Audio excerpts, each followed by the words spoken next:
Hello guys, my name is Anna and I'm from Ukraine, and I have started vlogging at the very beginning of brutal Russian invasion to my country Ukraine, and I hope that together on my channel we will witness Ukrainian victory and future development and integration of my country.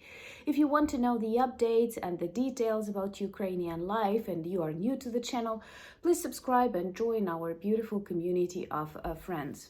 Today is my last day of a business trip to Berlin and I am heading back home. This is going to be a really long journey, but I'm sure I will have lots of interesting observations and I will share them later with you. Sometimes I compare long trips to anthropological research where you meet different people. But before I head to the railway station, there are some things that I want to talk to you about, because this is something that I've been constantly thinking despite the beauties of Berlin. And that is the consequences of the explosion on Kakhovka Dam. I had a video which informed you and possibly clarified some aspects about the importance of this dam and the results, possible results of its explosion. And now, after some time has passed, I think it's extremely important to understand that even though this terror happened a couple of days ago, it is not ended. It continues. This is something that war often tricks us we watch something, we suffer, and then we try to forget because it seems like it's ended. But first of all, this war continues and we still do not know when and how we will win. Second, people influenced by that, infrastructure, nature influenced by that continues to stay under this influence. So Kakhovka Dam was not a tragedy of a couple of days ago. It is a tragedy that will remain a scar on the territory of Ukraine and Europe for a really long period of time. So first of all, I know that those of you who follow the updates on Russian war in Ukraine have seen lots of videos and heartbreaking photos of people and animals, especially elderly people, being rescued from these territories. And what was very sensitive for the majority of Ukrainians, that many headlines after this terror happened still stated like Kyiv blames Moscow, Moscow blames Kyiv. You cannot equate a victim of war to an aggressor.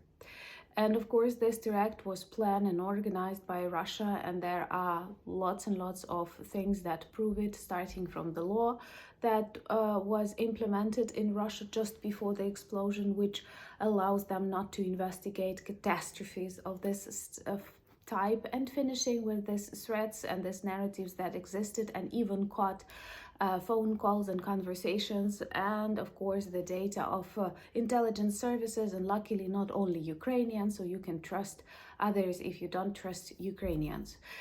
Of course, I understand it might be that this is just like political language where first you have to investigate and only then you can confirm, but from what I see, more and more governments, more and more countries now realize, perhaps they realized it before, but now they say it officially, including the White House. And that is important, that like all the world that likes the truth and cares about future of the planet understands that this terror was committed by Russian terrorist state.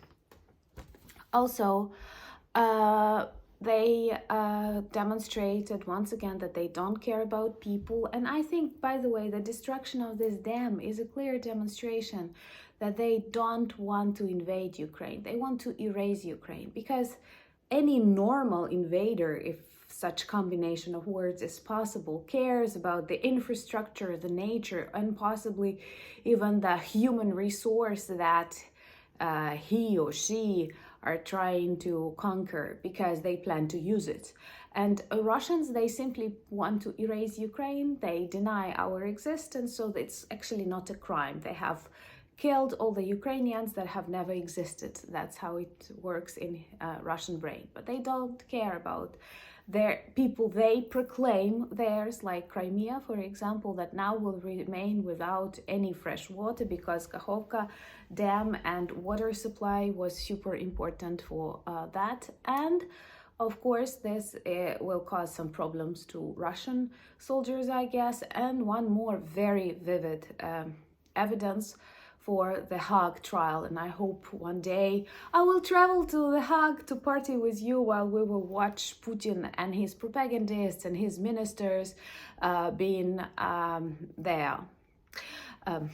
I don't know if I want to see them in a courtroom or hanging, and in this modern society it's kind of complicated, but also this is a huge ecocide, because according to very preliminary data, 5,000 hectares of forests are flooded, and all the experts agree that at least half of these forests will die.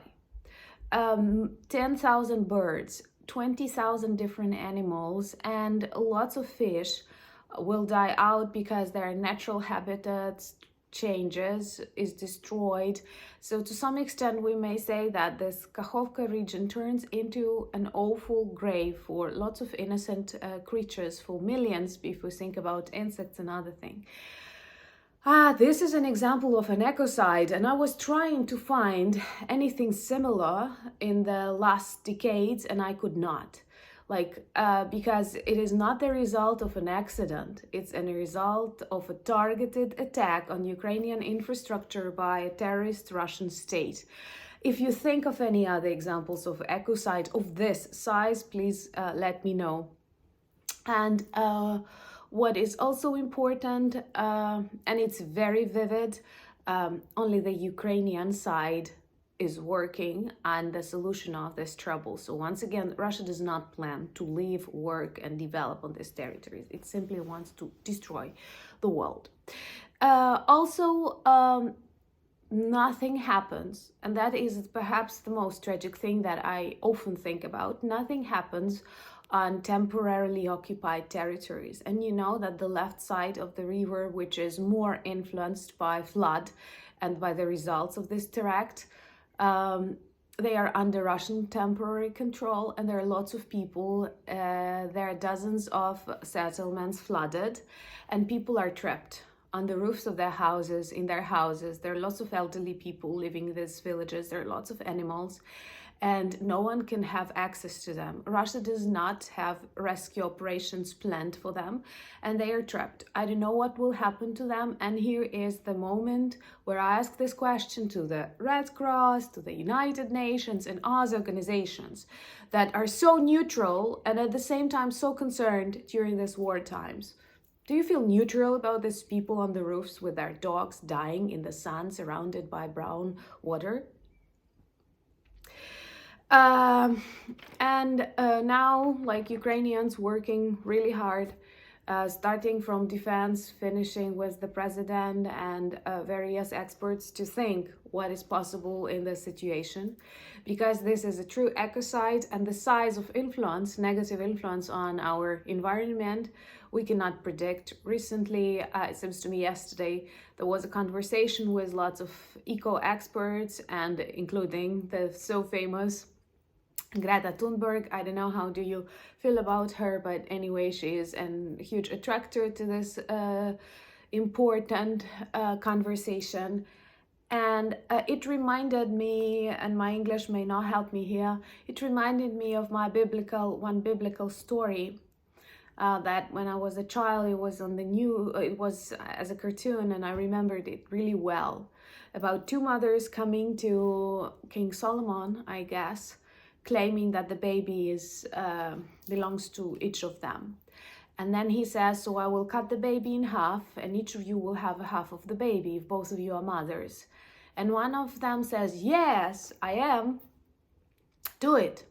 And the other one says, no, I will give the baby to that woman, let it live.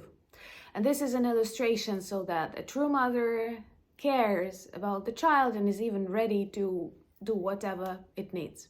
And here you look at, even if you have doubts, look at their reaction.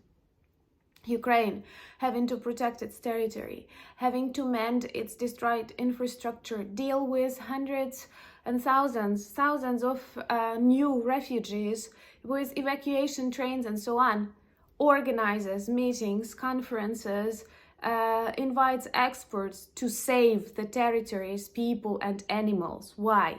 Because we care. And what Russia says. I don't listen to Russia, but from what I understand, they first try to pretend nothing happened. Second, that nothing was not done by them. And third, no big deal. So this is tragic that we have to live in these times with this Russia. And we have to think what to do, because they will not stop and they constantly escalate. It's not Ukraine, it's not NATO or any other country that escalates. It's Russia that escalates. And if we will continue to tolerate this and observe what will happen, we may see very many apocalyptic scenes, like much cooler than those we saw in the movies, but I'm not sure I want to see them in reality. At least when I see the photos, the videos, the footages, when I hear the stories of people who are now fighting for their life in Kherson, this breaks my heart. I saw one old lady, and she was shouting at her dog that it does not swim in the correct direction, and they were walking in the water. And this lady is like elderly, and for her it might be difficult to walk like on dry land. And she was so devastated. And I thought about these people, and some claim, and I think it is true, that not all of them will be rescued, because the territories are huge. Half of the territory is occupied, and Ukrainian rescue services do not have access, and people are literally dying there. Imagine this huge waves of water coming around once happy villages, destroying the houses. And you know how people, especially once again elderly people, they're very connected to the places they live in Ukraine, to their houses, to their animals with whom they are friends, they talk, they laugh, and like witnessing all of that ruined, I think some of them will even choose not to be rescued.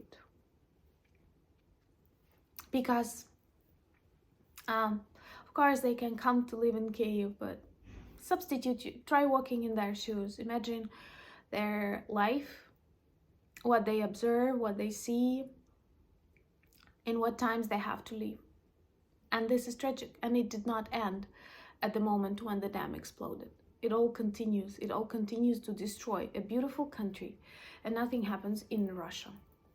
Nothing. They are not even worried. So we have to understand that, and we don't have to be super tolerant in the case with very black and white war. And I know that you're not, so please share this video if you feel it's worth your attention. Thank you for your subscriptions if you're new. I greatly value our community support and questions that I receive from you. Thank you so much for buying me coffees, becoming my patrons. Also, you can check our shop. We have lots of beautiful t-shirts and caps and cups that work as perfect conversation starters about Ukraine and what is going on here. But most importantly, do not forget about us. We still have to win this war. And thank you so much for your support. Slava Ukraini!